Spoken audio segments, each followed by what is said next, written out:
Our next speaker will be coming to us via Skype, so I want to check that we are ready, that our technology is ready to accommodate. Yeah, there she is. Yes, Okay. there she is.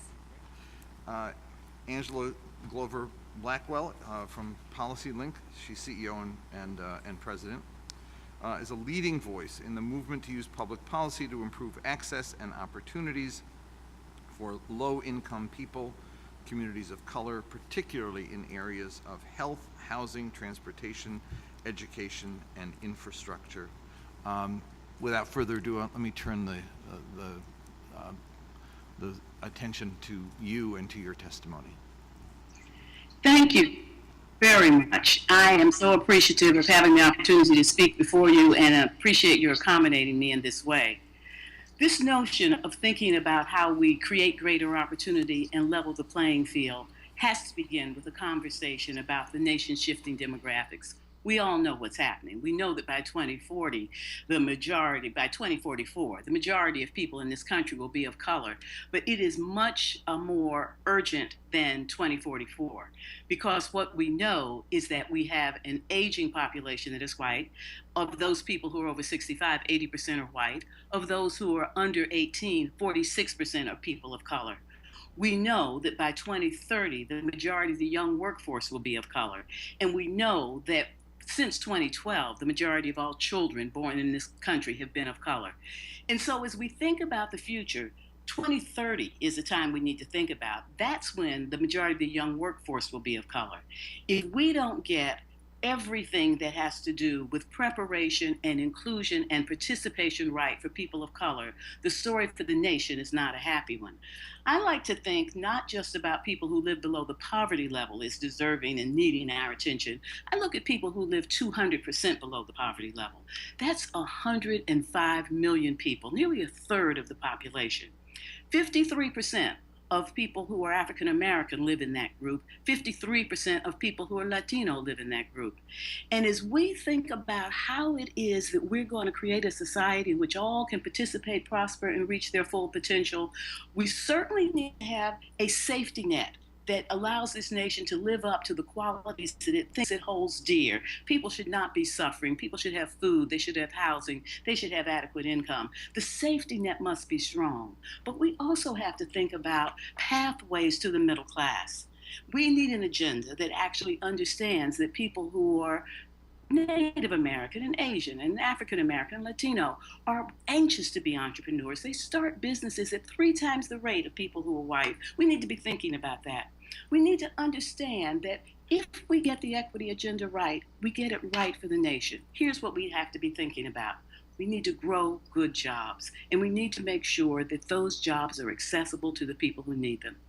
We need to build capacities. Of course, that means we have to start school ready to learn and have a strong K through 12 program, but we know we have to be talking at least through community college. By the end of 2019, 47% of all jobs in this country will require at least an associate's degree. Only 28% of Latinos, 28% of African Americans have it, only 14% of foreign-born Latinos. We've got to focus on building those capacities. But here's what we have to do that we haven't done nearly enough of. We have to remove barriers. We have to remove barriers, and we have to expand opportunity.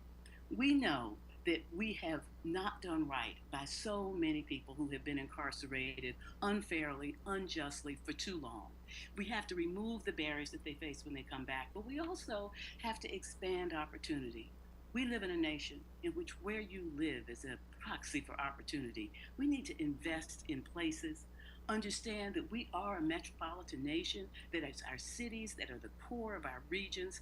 We have to make sure that those places provide the support system that people need to thrive, and that we're investing in transportation so people can access jobs wherever they might be, that we're building communities that are healthy and allow people to thrive and they are safe, that we are thinking about with every dollar that we're spending, how do we create the jobs that allow people to be able to live in their communities, contribute to their communities, and that their communities can become part of the regional economy. It is regions that participate in the global economy, and everybody who lives in the region is needed for those regions to be competitive. And so when I think about the future, I think that the future could be very bright, but the asset that we have to acknowledge, that we have to invest in, is the people who are going to be the future. And it requires that we invest this inequality that has become absolutely toxic, hollowing out the middle class, baking in poverty, stalling mobility. We need strategies that get this economy working again. It means the people who are going to be the future have to be working too. Thank you. Thank you very much. Are there any questions from the, yes, Nira? Hi, Angela. Thank you so much for your comments. My question is really twofold, but very quick. One, how do we change the understanding in the country writ large that addressing some of these disparities is really in the economic benefit of the entire country? Something I know you've worked a lot on. And then the second question I have is, I really appreciate your comments about place-based solutions. And is there a model, is there a community you think the committee should really look at as a model for addressing the needs of all communities, investing in all communities, and ensuring that there's really economic opportunity for people of color in those communities? Thank you for your questions, Nira.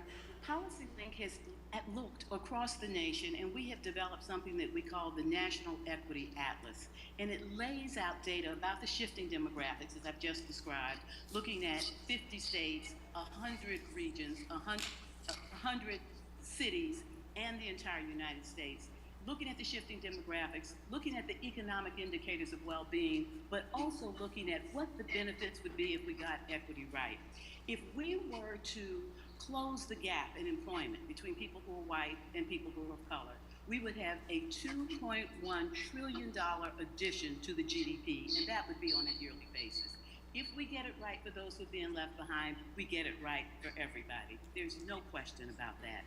And regarding this notion of place, the current administration has really taken some bold and effective steps in this regard, trying to expand the work of the Harlem Children's Zone into the Promised Neighborhoods, and the Promised Neighborhoods are beginning to show results, concentrating on those places, providing resources, pulling together collaboratives.